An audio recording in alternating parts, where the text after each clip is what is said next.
Para as mulheres medievais, o parto era um momento perigoso, moldado tanto pelos limites da medicina quanto pelas crenças e costumes da época. Sem médicos treinados, saneamento moderno ou qualquer alívio confiável para a dor, o trabalho de parto era uma provação a ser suportada, repleta de medo, dor e perigo real. Mulheres de todas as classes corriam risco de morte ou sequelas permanentes. Mesmo as nobres, com melhores cuidados, não estavam seguras.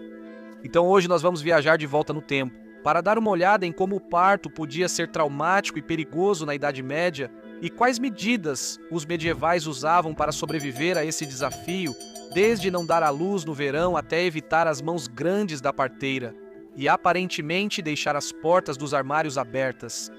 Bem-vindo ao Medieval Madness.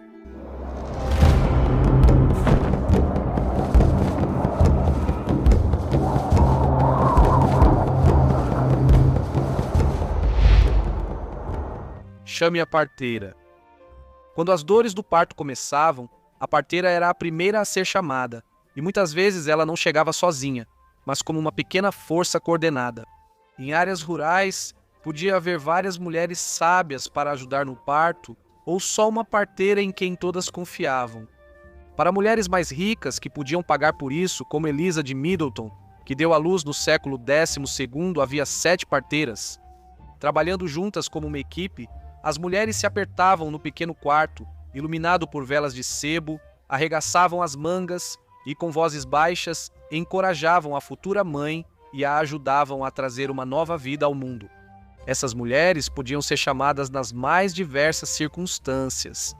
A gravidez na Idade Média ou em qualquer outra época não respeitava o estado civil nem a riqueza.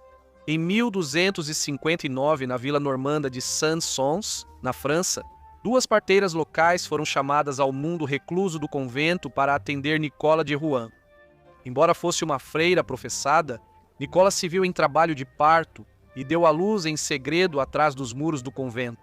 A criança foi batizada logo após o nascimento, provavelmente por um padre, embora as próprias parteiras tivessem autoridade para realizar o batismo caso se acreditasse que a vida do recém-nascido e, portanto, sua salvação estivesse em perigo. A responsabilidade da parteira ia além da habilidade prática. Elas eram requisitadas não apenas por necessidade médica, mas também por assistência espiritual em uma sociedade onde cada nascimento envolvia riscos tanto físicos quanto teológicos. Esperava-se que elas fossem uma espécie de intermediárias éticas, atentas a sinais de gravidez ilícita, o que quase certamente era o caso na situação de Nicola, além de verificarem a possibilidade de infanticídio. As mulheres eram orientadas a se confessar antes de entrarem em trabalho de parto, caso morressem durante o nascimento, o que podemos supor que não lhes dava muita confiança. Mas enquanto policiavam a moral dos outros, a própria conduta da parteira era alvo de intensa vigilância. Em 1481, a parteira inglesa Agnes Marshall foi acusada de usar encantamentos mágicos, refletindo suspeitas sobre mulheres com conhecimento especializado. As parteiras inglesas, geralmente mal remuneradas e suspeitas de bruxaria, tinham posição mais precária que muitas colegas na França ou Alemanha. No continente, parteiras recebiam mais treinamento formal e eram nomeadas por autoridades, mas seus salários ainda eram muito inferiores aos dos médicos homens. Sua profissão situava-se na incômoda interseção entre medicina, moralidade e controle social, e as expectativas colocadas sobre elas podiam ser tão exigentes quanto os partos que acompanhavam. Médicos raramente participavam de partos, exceto quando mulheres de alto status estavam envolvidas. Branca de Anjou, a segunda rainha de Jaime II de Aragão, foi assistida por médicos em cada um de seus 10 partos. No entanto, mesmo esse cuidado privilegiado não oferecia garantia de segurança. Em 1310, pouco depois de dar à luz uma filha, Branca morreu. Um lembrete de que o parto continuava sendo arriscado em todos os níveis da sociedade e que mesmo a presença de médicos eruditos pouco podia fazer para alterar os grandes perigos da sala de parto medieval. Magia sacramental. Orientação médica oficial era escassa e o que existia muitas vezes era inacessível para as mulheres comuns. No entanto, havia um grupo específico de textos sobre a saúde da mulher escritos no século XII que se tornou lendário. Já discutimos isso muitas vezes antes neste canal. É conhecido como o Trotula. Ele dedica considerável atenção aos perigos do parto e traz alguns conselhos realmente úteis, como o de reparar um rasgo perineal costurando, abre aspas, em 3 ou 4 pontos com um fio de seda. No entanto, outras recomendações do Trotula usavam uma combinação de tradição e superstição para apoiar as mulheres grávidas, incluindo instruções de que é melhor não dar à luz no inverno, porque é nessa época que, abre aspas, uma jovem dando à luz tem um orifício do útero apertado, e isso fica ainda pior por causa do frio da estação. E se uma mulher estiver com dificuldade para dar à luz, então abre aspas, conveniente que ela seja banhada em água na qual malva, feno grego, linhaça e cevada tenham sido cozidos.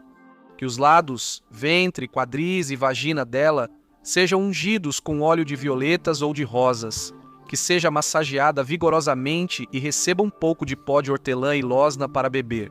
Que o espirro seja provocado com pó de incenso colocado nas narinas. Outros conselhos para partos difíceis incluem beber raspas de marfim, usar coral pendurado no pescoço, comer certas palavras impressas em manteiga ou queijo, ou ser cingida com a pele de uma cobra da qual a cobra saiu. Também era recomendado que, se algum homem fosse, entre aspas, ajudá-la, ele não deveria olhar para o rosto dela, porque as mulheres costumam sentir vergonha disso durante e após o parto. Textos como o Trótula mostram que, apesar da orientação formal limitada para a medicina feminina, havia uma combinação de saber clássico e remédios populares. A religião envolvia todas as partes do parto, moldando os rituais. Orações para santos como a Virgem Maria e Margarida de Antioquia eram populares, pois esta última oferecia proteção e auxílio no parto. Uma mulher pode recitar uma oração como: quando está para dar à luz, sente tristeza, pois chegou sua hora. Mas quando ela dá à luz a criança, não se lembra mais da angústia pela alegria de que um homem nasceu para o mundo. Suplico-te, portanto, neste momento perigoso do meu trabalho de parto, concede-me um parto rápido e que eu possa segurar meu filho com alegria. Contas de oração eram seguradas firmemente e cintos de parto frequentemente traziam inscrições religiosas. Mas a magia branca também era igualmente importante, com o uso de amuletos e parteiras sussurrando palavras mágicas no ouvido de suas pacientes. Um antigo remédio anglo-saxão para ajudar no parto recomenda usar, abre aspas, 11 ou 13 grãos de semente de coentro em um pano limpo amarrado com um fio de urdidura mantido contra a coxa esquerda da mulher. O quarto de parto frequentemente ficava cheio de incenso para afastar os maus espíritos, ou as gavetas e armários podiam ser deixados abertos, ou qualquer nó na casa desfeito para simbolicamente incentivar a criança a vir ao mundo. Acreditava-se que o sangue seco de um grou ou seu pé direito tinham poder para ajudar no parto, assim como a água em que um assassino havia lavado as mãos. A igreja desaprovava tais superstições, por isso parteiras e curandeiras eram frequentemente acusadas de bruxaria. Esses costumes criaram uma tradição de cura e apoio prático que ajudava mulheres quando havia pouca assistência médica. Até mesmo os homens, que raramente estavam presentes na sala de parto, a menos que algo estivesse dando errado, eram incluídos nos rituais mágicos que cercavam a gravidez. Registros mostram que eles recebiam anéis de amuleto protetores para usar, dados por suas esposas, como uma forma de manter tanto a mãe quanto o bebê seguros. De cabeça para baixo. A maioria das parteiras, pelo menos aquelas da Inglaterra, tinha pouca ou nenhuma formação e aprendia suas habilidades através da experiência prática. Com apenas 50% de chance de um resultado bem-sucedido para a mãe e bebê, os medievais acreditavam que cada parto era uma provação cujo desfecho estava nas mãos de Deus. As famílias aguardavam sabendo que havia uma forte possibilidade de que nem a mãe nem a criança saíssem vivas da câmara de parto. Quer fosse em uma cabana enfumaçada sobre uma esteira de palha, ou em um aposento esplêndido sobre linho fino, a ameaça de hemorragia, parto pélvico e infecção pós-parto estava sempre presente. As parteiras dispunham de poucas ferramentas. Havia panos para estancar o sangue e envolver o bebê, facas para cortar o cordão umbilical e fórceps rudimentares, cujo uso podia causar mais mal do que bem. Em partos pélvicos, quando o bebê nascia com os pés primeiro em vez da cabeça, a parteira tentava virar o bebê manualmente. O Trotula recomenda que, abre aspas, se a criança não sair da maneira que deveria, como quando as pernas ou os braços saem primeiro, que a parteira ajude com uma mão pequena e suave, umedecida em uma decocção de linhaça e feno grego, e que ela coloque a criança de volta no lugar e a posicione corretamente. No entanto, não menciona o que fazer caso a parteira tenha mãos grandes. Poções podiam acelerar o parto, mas sem aliviar a dor. Com pouca compreensão sobre lesões internas e sem conceito de germes, as ações das parteiras eram mais atos de desespero do que de controle. Para ser sincero, o sucesso delas dependia menos da habilidade e mais da sorte, assim como da posição da criança e da saúde e força da mãe.